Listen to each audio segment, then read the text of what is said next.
Hey YouTube, this is We All Juggle Knives with the Spyderco Tatanka.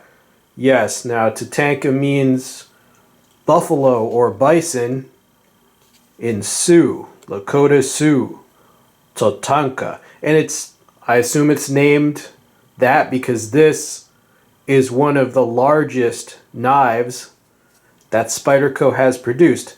You're going to love this. Due to the size of this knife, please use extra caution when closing. Not recommended for chopping. Yes. A knife isn't fun unless, fingers are flying off. The same thing is with cold steel's larger folders. They're afraid that somebody's going to guillotine their fingers because it's a heavy blade and it does come down with some force. All right? So be careful. Okay, let's take a closer look at this. See it as a tubed lanyard hole there. G10 handle scales. The pocket clip is 4 position. I'm liking that. Alright, now you see it might look like just a lock back, but this actually has what's called the Spyderco's PowerLock. Yes, it's a 2-part system. Right, there's 2 pieces in there. It's kind of hard to explain in words, but you can look up the diagram and see exactly how it works. But essentially, when this is open, there's another piece that kind of holds it in place all the more securely. And speaking of opening, got the opening hole. How does it open? Right, I am left-handed, so let's try with my offhand. Alright, the opening is not too bad. It's not as easy to open as some of Spyderco's smaller knives, but that makes sense. Depending on how large your hands are, how long your thumb is, it's going to be harder or easier to open. If you have really small hands, it could be a little dangerous, because you're reaching. But my hands are not excessively large. And I'm fine with it, so it should be okay for most people. And that brings us to the topic of the ergonomics. They're good. They're good. This fits the curve, right? The human palm. You've got some good jimping on a thumb ramp there. All right, and you have a choil formed by half of the handle and then the ricasso. You can choke up with that. All right, and this structure here, yeah, it all makes sense. It's got a pinky ramp there. I guess you could even choke down like that. Right, and that fits in there. Alright, so the ergonomics are pretty good. And because of this lock design, it is fairly slim, which is good. Not too bulky. It's very well balanced, and it doesn't really feel as heavy as it is. It's still elegant, so to speak. And the texture on the G10 handles, the grippiness, it's intermediate, which is good. Provides a fair amount of texture. It's not going to shred you. It will pick up a little bit of dirt, but no big deal. The blade itself, you see satin finish, VG10. It is a partial hollow grind with a swedge there. Good piercing ability, also good slicing ability. With the belly there, the typical Spyderco modified drop point. All right, and did I mention, it's about 5 inches in blade length. Yes, a lot of reach on this blade. One major point I want to make clear about so-called fighting folders, some may consider this to be a knife designed for martial arts or basically hand-to-hand combat.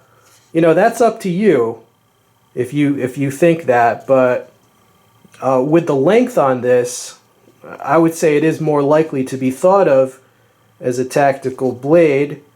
But what I want to point out is that a 5-inch folder is different than a 5-inch fixed blade as far as certain techniques, because the handle is much larger than the handle would be on a fixed blade of the same blade length. You know what I'm saying? Because if this were a fixed blade, the handle would only have to be about, it would only have to be about that big. But because as a folder, it has to accommodate the whole length of the blade in the handle, you get folders where the handle is extra long. All right. So in some situations, this actually behaves more like a 7-inch long blade because you got some extra reach here in the thrust, and that also gives you some extra reach in a chop. All right, you see that? Because sometimes people will say, man, the handle has to be so long on these big folders, it looks ridiculous. Well, I agree. If you're used to fixed blades, it might indeed look funny. But I try to find the hidden benefits of something. I don't go by how it looks, dude. All right? This thing has the reach of a K-bar because you got extra inches here. And that's nothing to laugh about. Right? So, you got to try and think of the pros and the cons.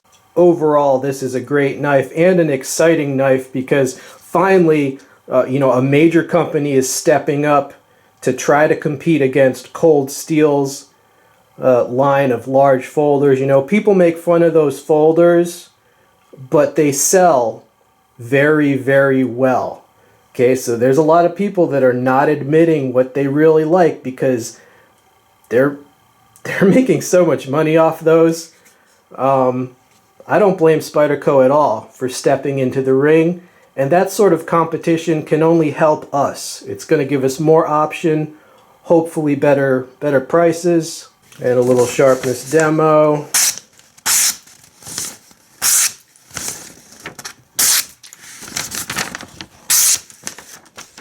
Yeah, it's a very good job on the edge.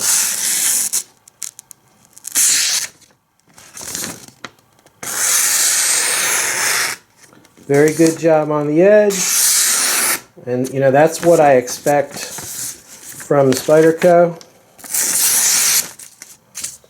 This is made in Japan, and like most of Spyderco's, their Japanese-made products, it's top-notch. I mean, the fit and finish looks pretty perfect to me. Definitely superior fit and finish. The lockup is rock solid. Yeah, so that is very cool. Now I will give one hit against the knife would be the steel. All right, I do have to give an honest review. Okay, now VG10.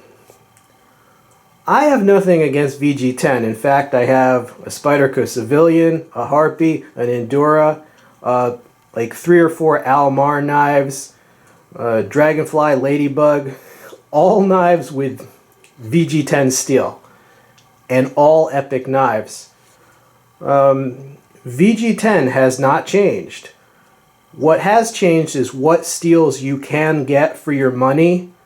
Nowadays, $200 can buy you some very, very good steels that did not used to really be widely available. So VG10 has not changed, but the market has changed, all right, and the trends and what people are looking for and disposed to has changed. Okay, so from a utilitarian perspective, I don't mind the steel at all. All right, but from a marketing perspective, I would have done that differently. And some size comparisons for you. Another big guy by Spyderco, Manix 2XL, but nowhere near as big as the Tatanka. Yes, wow, it makes it look like it's not even an XL Manix. Alright, so there's a size comparison. Oh, and here we go. It's on now, Cold Steel Voyager clip point. Alright, you can see the Voyager is a little bit larger, but definitely comparable, around the same size. Yes, and I think we're going to see a lot of comparisons to some of these larger Cold Steel folders.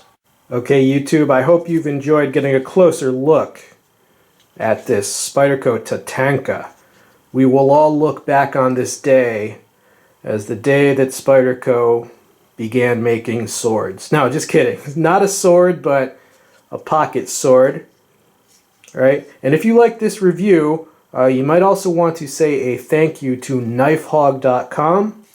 All right? Special thanks to knifehog.com, both for providing me with this knife and just all the work that they've been doing.